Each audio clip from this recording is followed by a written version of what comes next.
যে 7টি মাসআলার কথা বলতে চাই শীত উপলক্ষে, তার ভিতরে প্রথম মাসআলা হলো শীত উপলক্ষে ওযুর মধ্যে আমাদের বেশ কিছু ত্রুটি হয়, যার কারণে অনেক সময় ওযু হয়ই না। শীতের সময় আমাদের ত্বকটা শুকনা থাকে, চামড়াটা সাধারণত কি থাকে, একটু শুষ্ক থাকে। তো যার কারণে আপনি যদি পানি দেন, দেখবেন যে শুধু পানি দিয়ে দিলেই ভিজে না, একটু ভালো করে কি লাগে, ডলতে হয়। বিশেষ করে কয়েকটা অঙ্গ, দুই পায়ের গোড়ালি, এগুলো দেখা যায় যে শুধু আপনি টেপের সামনে পা ধরলেন তাতেই শুকায় যায়, ভিজে যায় না, বরং শুকনা থাকে, অনেকের পা ফেটে থাকে। এই জন্য এটাকে ডলে ডলে কি করতে হয়, ভেজাতে হয় এবং ধুইতে হয়, পানি লাগাইতে হয়। কারণ ত্বক যদি শুকনা থাকে ওযু হবে। অনেকের দেখবেন যে শীতের সময় কোন রকম এরকম টেপতে পানি নিয়ে এভাবে মেরে দিয়ে শেষ, কোনই শুকনা থেকে যায়। এই জন্য এগুলোকে ডলে ডলে ধোয়া। অনেকে আছে মুখ ধোন কোন রকম তাড়াহুড়া করে, কানের লতি, এই যে গোড়ার অংশ, চুলের অংশ, গোড়া, এগুলোতে দেখা যায় শুকনা থেকে যায়।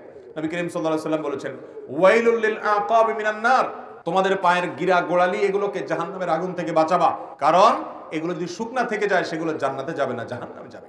এজন্য শীতের মৌসুমে বিশেষভাবে আমাদের ওযুর এই অঙ্গগুলো যেন শুকনা না থাকে সেজন্য ডলে ডলে ওযু করতে হবে। এটা একটা গুরুত্বপূর্ণ মাসআলা।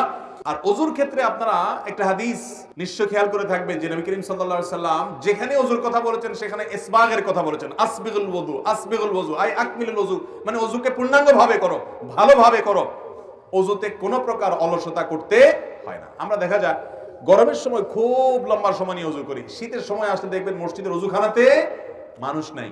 আসর মাগরিব এশা এই সময় তো ওযুখানা দেখবেন যে খালি, অন্য সময় সিরিয়াল পড়ে থাকে। এর একটা কারণ হলো যে ওই যে ওযু ধরে রাখার চেষ্টা করে অনেকে, আবার অনেকে ওযু করে ঠিক আছে কিন্তু করলেও খুব হুলস্থুল করে, 1 মিনিটের ভিতরে ওযু শেষ। কারণ ঠান্ডা থেকে বাঁচার জন্য কোনো রকম পানি মেরে দিয়ে দৌড় দেয়। এটা তো ওযু হবে না ভাইরা আমার, যদি শুকনা থাকে।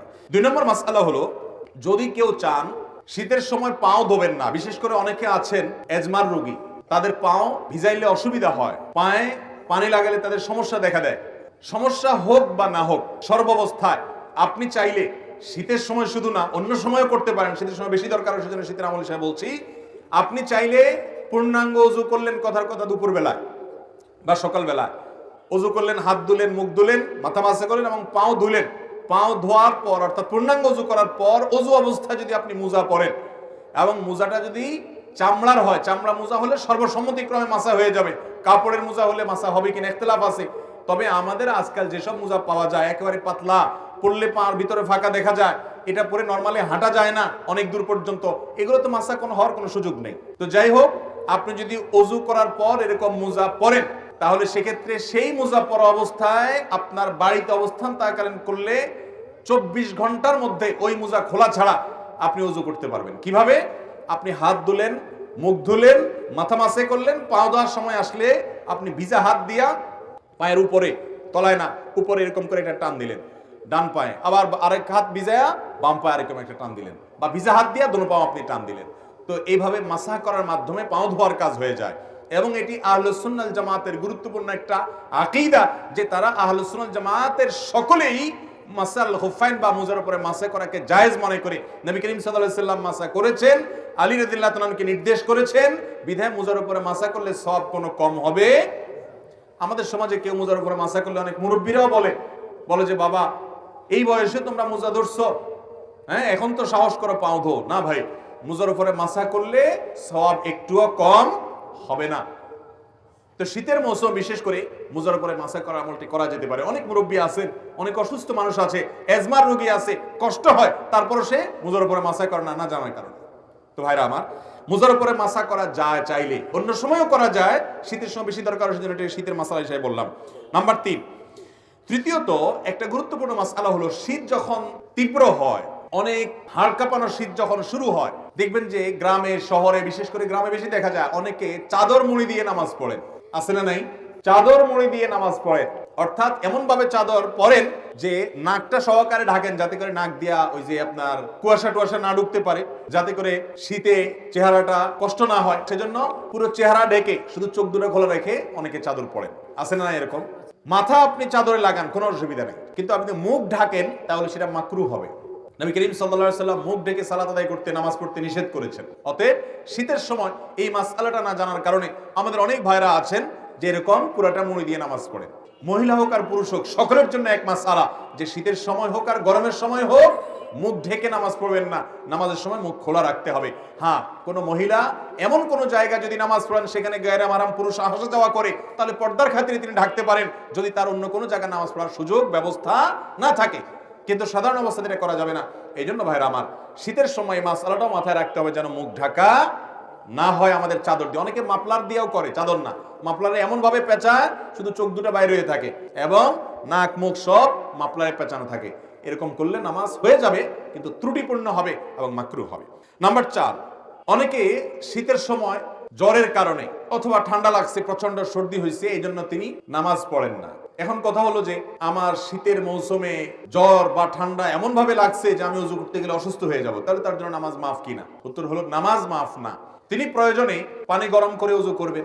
পানি গরম করে ওযু করে যদি তিনি তার এই কষ্ট দূর করতে পারেন তাহলে ফাবিহা ওয়া নি'মা, ভালো।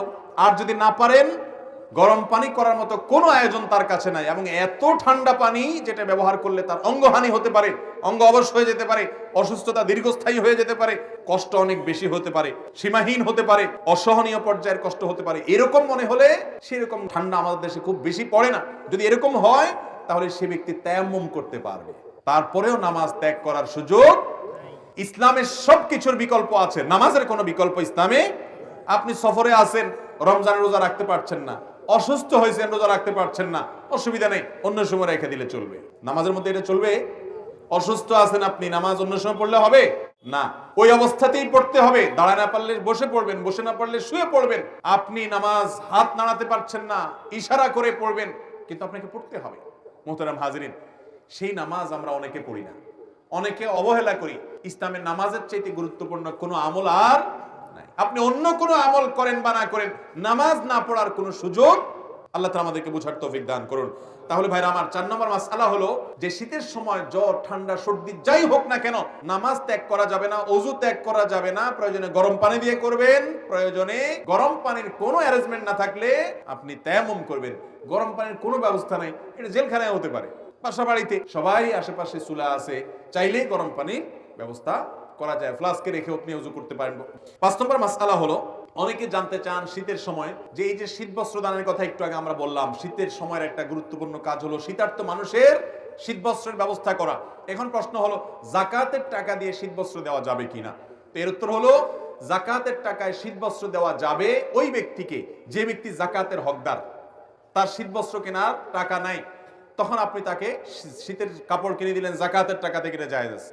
কিন্তু আমরা সুন্নাহ ফাউন্ডেশন থেকে বা আরো বিভিন্ন সামাজিক সংগঠনগুলো যে শীতবস্ত্র বিতরণের উদ্যোগ নিয়ে থাকে, সেখানে যাকাতের টাকা আপনারা দিবেন না। আমরাও বলি যে আমাদের এখানে কেউ যাকাতের টাকা দিবেন না, কারণ আমরা যখন বিভিন্ন এলাকাতে গরিব দুঃখীদের মধ্যে শীতের কাপড় দেই, তখন কে যাকাতের হকদার আর কে যাকাতের হকদার না, এটা এতটা বেছে বেছে দেওয়া সম্ভব হয় না। যার কারণে যাকাতের টাকা দিয়ে শীতের কাপড় দিলে আপনার জানাশোনা কোনো গরিব যিনি অবশ্যই যাকাতের হকদার, তাকে আপনি দিতে পারবেন, কোনো অসুবিধা নেই। নাম্বার 6, একটা গুরুত্বপূর্ণ মাসআলা হলো, শীতের সময় অনেকে দেখা গেল শুধু চাদর গায়ে দিয়ে নামাজ পড়ছেন, তো চাদরের ভেতরেই হাতটা থাকে, হাত উঠানো, হাত বাঁধা, এই মুভমেন্ট করা, এই সবগুলো চাদরের ভিতরে করা, কারণ বাইরে করলে শীত লাগে। এই রোগটা আছে না নাই, এটাও হাদিসে পরিষ্কার ভাবে নিষেধ। আপনি যদি এক কাপড়ে, যে কাপড়ে নামাজ পড়েন, ধরেন আপনি চাদরে নামাজ পড়ছেন, তো আপনি হাত উঠানোর জন্য, হাত বাঁধার জন্য চাদরের বাইরে হাতটা বের করে নেবেন। আর যদি জামা গায়ে দেওয়া থাকে তাহলে তার বাইরে করার কিছু নেই, হাতার ভিতরে হাত থাকাই যথেষ্ট। কিন্তু চাদরের ভিতরে যদি আপনি নামাজ পড়েন বা আপনি বড় কোনো কাপড়ে নামাজ পড়েন, তাহলে সেক্ষেত্রে শীতের জন্য ভিতরে ভিতরে আপনি সেরে ফেললেন, হাতটা বাইর করলেন না, নামাজ হয়ে যাবে, কিন্তু এটা মাকরুহ এবং অনুচিত কাজ। শীতের সময় এই কাজটা অনেক বেশি হয়ে থাকে, এটা লক্ষ্য রাখতে হবে। 6 নম্বর মাসআলা। 7 নম্বর মাসআলা হলো, শীত একটু বেশি হলে, গরমের সময় দেখা যায় গরম একটু বেশি হলে কিছু মানুষ দেখবেন যে শীতের মা বাপ 14 গোষ্ঠী তুলে গালি দেয়। দেখছেন আপনারা? গালিগুলো তো আর আপনাদের কারো অজানা না, আশেপাশে বিভিন্ন মানুষ দেয় না, মা তুলে বাপ তুলে, শীতের আবার মা বাপ আছে, সেই মা বাপ তুলে মুখ খারাপ করে, লানত দেয়। তিরমিজির হাদিসে নবী করিম সাল্লাল্লাহু আলাইহি ওয়াসাল্লাম বলেছেন, কোন ব্যক্তি যদি এমন কোন বস্তুকে, আল্লাহর এমন কোন সৃষ্টিকে যদি লানত দেয় যে লানত পড়ার ক্ষেত্র না, তাহলে সেই লানতটা তার উপরে বর্ষণ হয়।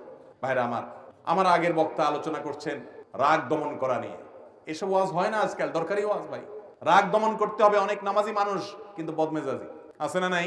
দাড়িওয়ালা মানুষ সবই ঠিক আছে মাশাআল্লাহ, মেজাজটা এত বিশ্রী যে একজন ইমানদার এত বিশ্রী আচরণ হওয়ার কথা। অতএব ভাইরা আমার, শীতের তীব্রতায় বা গরমের তীব্রতায় কোন অবস্থাতে শীত বা গরমকে গালমন্দ করা, লানতান করা, অভিশাপ দেওয়া বা বাজে কথা বলা এটা জাহেল মানুষের কাজ। ইমানদার তো শীত যত তীব্র হবে তার জাহান্নামের কথা তত বেশি স্মরণ হবে, সে তত আরো ভালো কথা বলবে, আরো বিনম্র হবে, আল্লাহর কাছে পানা চাইবে, বাজে কথা বলবে না। আল্লাহ তাআলা আমাদের সবাইকে এই শীতের মৌসুমে আল্লাহকে সন্তুষ্ট করার মতো আমলগুলো করে যাওয়ার তৌফিক দান করুন। এবং শীত উপলক্ষে যেসব মাসআলার ব্যাপারে আমাদের বিশেষ যত্ন থাকা উচিত, সতর্ক থাকা উচিত, সেগুলোর পরে আমরা যেন বিশেষভাবে সতর্ক থাকতে পারি, যত্নশীল থাকতে পারি। আল্লাহ তাআলা আমাকে, আপনাকে, আমাদের সবাইকে আমল করার তৌফিক দান করুন।